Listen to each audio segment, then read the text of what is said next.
everyone. Today I'll be discussing on skincare tips for acne prone skin. So acne is a common problem faced by people from almost 10 years to 40 years of age group. So the reasons could be different. It could be mostly hormonal or diet related, stress related. So multifactorial or sometimes genetic inheritance, the susceptibility because of the genetic inheritance or because of some drugs. So day in and day out, patients approach asking, doctor, please recommend some daily routine for us when we have this acne prone skin. So we all agree we have this daily routine called as cleansing, toning, moisturizing and sunscreen. So what exactly, which ones to be used and which ones to be avoided? Cleansing, so exfoliation is one important point. I strictly advise no to exfoliation if you have a sensitive skin. But otherwise, you can use mild exfoliants like salicylic acid and glycolic acid. But check out the medications you are using. If your creams applied, anti-acne creams applied at night time are causing dryness, do not use these exfoliants too frequently. Use a mild cleansing agent instead. So after the cleansing, toning. Toning or almost have alcohol-based preparations. So use toner only if you have severe and oily skin. Otherwise, please do not use your toner. It's not mandatory for everyone to use it. Next comes the moisturization. Doctor, I have already an oily skin. Do I need a moisturizer? Yes. People with acne usually have oily skin but still need a moisturizer because most of the acne creams applied at night time cause dryness and irritate the skin. So a good non-comedogenic or moisturizer meant for acne prone skin like gels, lotions will definitely help you out in combating this sensitivity. So that you'll use anti-acne cream in a better way. Not only that, sometimes too much of exfoliating agents or too much of drying agent, they themselves stimulate excess oil production. So once you balance thoroughly with a good moisturizer in the daytime and an anti-acne cream at night time, it maintains a proper balance and prevents excess oiling of the face. Next comes the sunscreen. Doctor, which sunscreen do you want me to use? So this is the commonest question I face. So a sunscreen should be ideally a gel form, non-comedogenic, lightly applied. So apply which is water miscible. Do not use oil-based sunscreens so that they do not block your pores further. So choose a right sunscreen. Choosing a right sunscreen, moisturizer, toner and a cleanser is the first step in a proper management of your acne.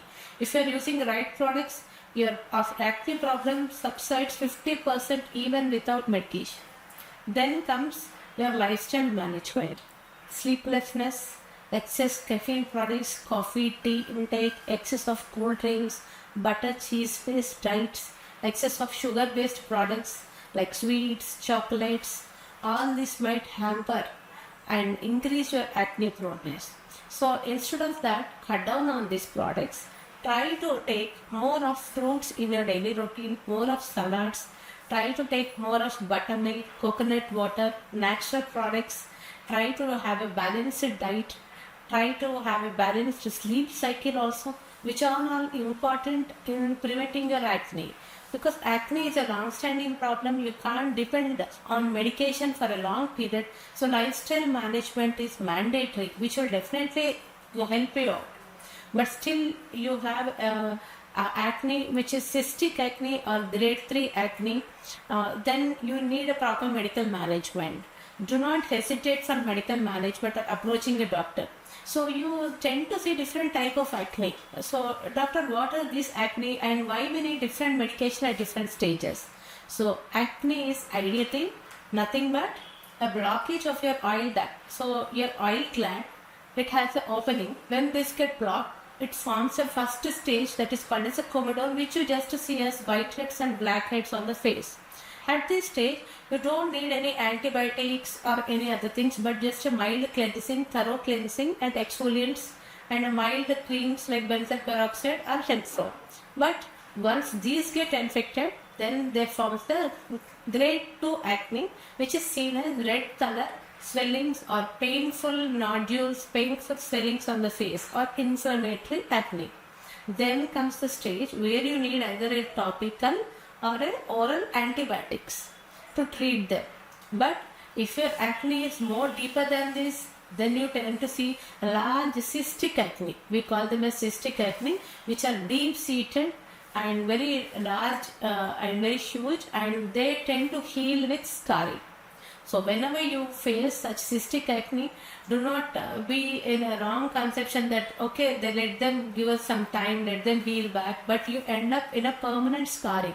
So at this stage, an intervention with a dermatologist is important, where they tend to prescribe you medications like isotretinoin and other preparations with monitoring, with some blood test, recommending some blood test.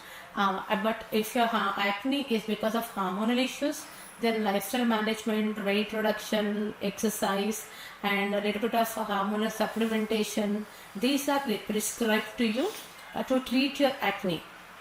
So whenever you have such acne, please try to consult a dermatologist to know the reason behind them, get a proper daily care routine and medical management, and try to prevent acne scars. But already you have some acne scars which have been suffering with a teenage, then we have treatment options for that. Consult a dermatologist nearby to get the treatments done, like a microneedle RF or a fractional C1. So hope this gives you some insights about acne and causes. With this thing, you take care of yourselves thoroughly and do not end up in scarring. Thank you. For more such videos, visit or log into DermaVidya.com.